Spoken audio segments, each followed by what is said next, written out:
மறக்காம சர்ப்ரைஸ் பண்ணுங்க. Thank you. Okay, well now we move to Poland. It's the year 2000. And we pick up the game Rosenthalis versus Wolszyn. Again, we see White employing knight c3, but this time after the capture on c3, he's going to play Keres's favoured move here, d takes c3, which contradicts the well-known principle that you should always capture towards the centre, but at the same time, White is hoping to create open lines for all his pieces and perhaps some pressure on the d file. This way round, I think Black should react with d6, and already there are possibilities for White in this position. Now, in the game Rosenthalis versus Wolszyn, White played knight to f3. Just taking that move back, there are two other moves for White which have to be considered. The first of these moves is bishop f4, and after that I think knight c6 is the move, knight f3, and now taking on e5. Well, here there are deviations. In the game Jurkovic versus Zelčić, Croatia 2006, White played the slightly unusual move, bishop takes e5. A tricky move perhaps, which Black answered with queen takes d1 check, rook takes d1, he took on e5. And now White's idea is that he wants to play bishop b5 check. So in the game, Zelčić stopped that move altogether with a6, and after bishop d3, he played g6, which does look reasonable for Black. Going back to knight takes e5, I wondered when I first saw this position now, does he really need to stop bishop b5 check? Because you see the long-term trumps favour Black in this position, better pawn structure of the two bishops. So I thought, well, is that threat so dangerous? So I ran this position through deep frits, and it turns out that Black might be better off playing e6 in this position, allowing bishop b5 check, and then playing the slightly clumsy-looking move king e7. But without a dark square bishop, it's actually quite difficult for White to take advantage of this concession. So just to show you my analysis, White played king e2. I think the idea is to get rid of the imposing knight there, and then to move the king to a slightly better square, making possible the move bishop d6. I think this is Black's intention in this line. He's got a very strong dark square bishop, so to position it on d6 seems right. After that, Fritz could find nothing better than bishop c4, and then a6, after which the machine evaluates this position as slightly better for Black. So it turns out that, you know, maybe if your opponents employ bishop takes e5, which I don't think many of them will, then you can take the bishop pair and maybe even come to this position. I think Black's okay here. He can cover e6 very easily, and well, there are the trumps of the better pawn structure and the bishop pair waiting in the wings to be exploited. So anyway, going back to d takes e5 or move 6, I'm pretty sure that most White players will play queen takes d8 check, and this is in fact the main line. Then after knight takes d8, go knight takes e5. However, in the game Filipovic versus Chekhov, Warsaw 1990, White's attack came to naught after accurate defence by Black. Played c6 and then f6. I mean, it may seem as though Black's making an awful lot of pawn moves right at the start of the game, but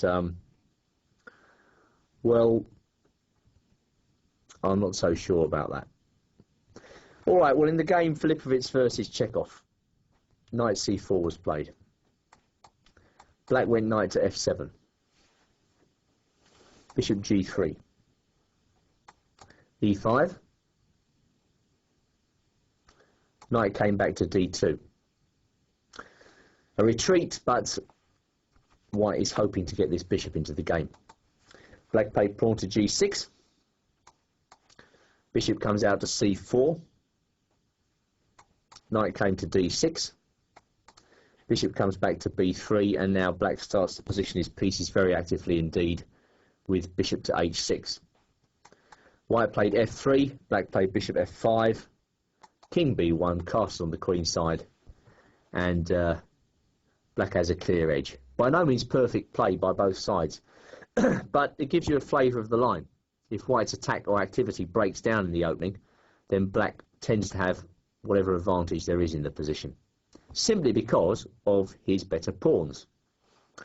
So going back to 4d6 now, there is another tricky move that white can play, and that's 5 bishop c4. Of course, the idea is if black stupidly takes on e5 this time, then white has bishop takes f7 check, and black's position collapses completely. Luckily for black, he can play a much better move here, which is knight c6. And now we're going to follow the game Nezmetdinov versus Spassky, an old game from Russia in 1959, where white played knight f3, and now again black takes on e5.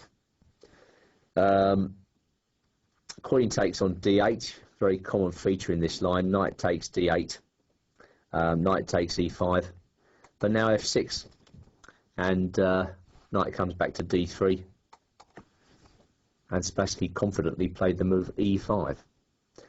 Well, of course, f4 is answered by e4. That's nothing for white.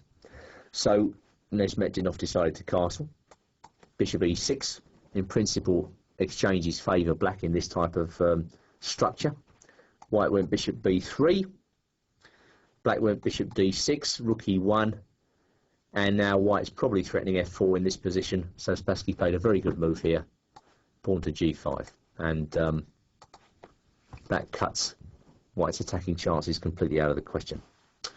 Alright, bishop e3, king f7, f3, knight c6, and I think we can leave this game by saying whatever advantage there is lies with black here, simply because of that pawn structure. Once white's activity is dampened, black is fine in these types of positions. I mean, perhaps this type of fragment helps to explain why this variation isn't particularly popular at master level, because white again has no plan B when he plays like this. He is forced to attack to create initiative. He's got no positional plans at his disposal, because as you see here, if white marches to and fro, black quickly gets the upper hand and, you know, has a 4-3 majority on the king side, so in effect an extra pawn. So going back to Rosenthalis Volshin, let's rejoin that game and knight f3. We're asking Rosenthalis to demonstrate why he's playing this line in the first place. Alright, d takes e5 was played. Note that knight c6 in this position is a slight imprecision because of bishop b5. Black plays bishop d7, white plays queen e2. This is an old curious game from a tournament in Zurich 1961 against Schmidt. And in this particular position, with the queens on the board and bishop f4 and castle's queenside to follow, you know, white has a much easier time of it. He's pinning black down in this type of position. So it's far more accurate to take on e5 straight away and allow white to exchange the queens. Okay, white may be able to maintain equality in this line, but that's about it. Well, Rosenthalis played bishop b5 check, which is a tricky looking move. Just going back, bishop c4 is by far the most common, but it really leads white nowhere. I'll just show you an old game, Tarash versus Reti, Baden-Baden 1925, to just demonstrate really how black manages to consolidate his position initially. We see some bishop d6 happen, bishop d6, bishop g3, knight d7, knight f3, knight b6, bishop e2, bishop d7. White played his knight back to e5, took away the bishop pair, but he found himself quite unable to mount any sort of serious pressure in this position, simply because, well, he hasn't got any ammunition to do it. And this was the game Tarash Reti, and black is slightly better in this position. Two sets of double pawns for white, and it's easy to see a black plan. So again, that gives you very much a flavour of this line, with accurate defence by black completely nullifying any sort of white edge out of the opening. Which brings us back to bishop b5 check, setting a kind of small positional trap here. What black shouldn't do in this position is to play c6, because after c6, white goes bishop c4 and e6, bishop f4. And this is a different ball game to the sort of lines we just examined. It's much less easy for black to complete his development in this position. It may well be possible, but the pawns on c6 and e6 cramp the black minor pieces on the queen side. There's no need to get involved with that stuff, and so Volshin played a much better move here, bishop d7, which, although it allows white to take the bishop pair at an early stage, and of course white did that, black can easily repel borders with the help of the careful move c6. Bishop e2, pawn to e6, and you can see the white bishop on e2 is restricted by the black pawns. Very common feature in this type of position. Very similar to the Caracan or the Scandinavian, but slightly worse for white in the sense that his queenside pawns are already split. Okay, pawn to c4 happened, bishop c5. I mean, my assessment of this position is equal. You know, it is equal if white's careful. That's all one can say. White plays c3. Black played king e7. You know, black is fine here. No problem for black. And, well, black's probably going bishop d6 here. So white played rook d1 to stop it, and at the same time introduces his own threat of b4 into proceedings, which in turn black prevents with a5. All right, bishop to d3. Rook h d8. King e2, knight f6, h3, rook d7. I mean, you can't say this position is totally drawn. Both sides have to exhibit a certain degree of care, but with rook a d8, black now gets all his pieces into the game. All right, bishop c2. Not rook d2 check, but rook takes d1. And now bishop takes d1 was played. I guess you could say that the exchange of both pairs of rooks would tend to favour black in view of his better pawn structure once again. I'm kind of labouring this point, but I do feel it's the story of this line. You know, so Rosenthaler thinks he should keep at least one pair of rooks on. And now knight comes into e4. Bishop c2, again setting a rather transparent trap. Now, there's no way that a grandmaster is going to go in for knight takes f2 in this position. First question you should ask yourself is, why is he allowing me to take that pawn in the first place? Well, the story is very simple, that after rook f1, the knight is trapped. So, bishop c2 looks like a good move, but now black plays a very good move in response. He plays the move e5. And the idea there is that after bishop takes e4, e takes f4 is virtually an immediate draw, I would say, between two players of this calibre. And of course, if white takes on e5 in this position, then rook d2 check is pretty much a catastrophe for white. So after e5, of course, white's hand is forced here, and Rosenthal has played bishop c1. All right, bishop c1 was played. Knight comes back to d6. Bishop d3, pawn up to h6. But of course, black is not worse in this situation. h6 just cut the bishop out of g5. Okay, f3 was played. f5. Rook comes to d1. Rook comes to f8.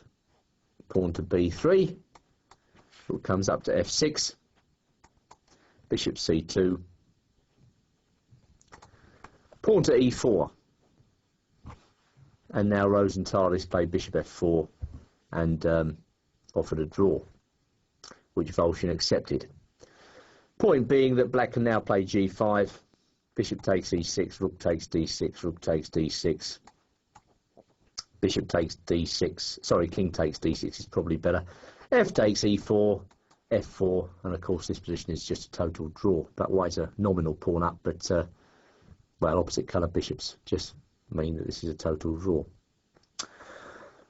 Okay, well, just summarising, the variation with knight c3, carries his knight c3, can only lead to equality for white if black is careful. There are two ways for white to capture on c3 on the fourth move. Of the two, d takes c3 is the most common and probably the most dangerous. But as we've seen, if black is careful, he can neutralise white's entire game plan. So knight c3 isn't really that dangerous.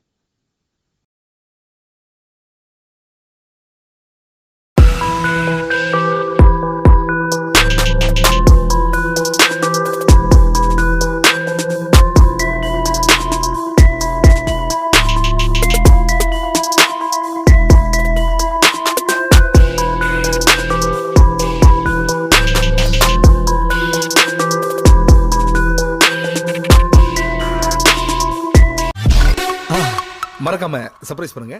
Thank you.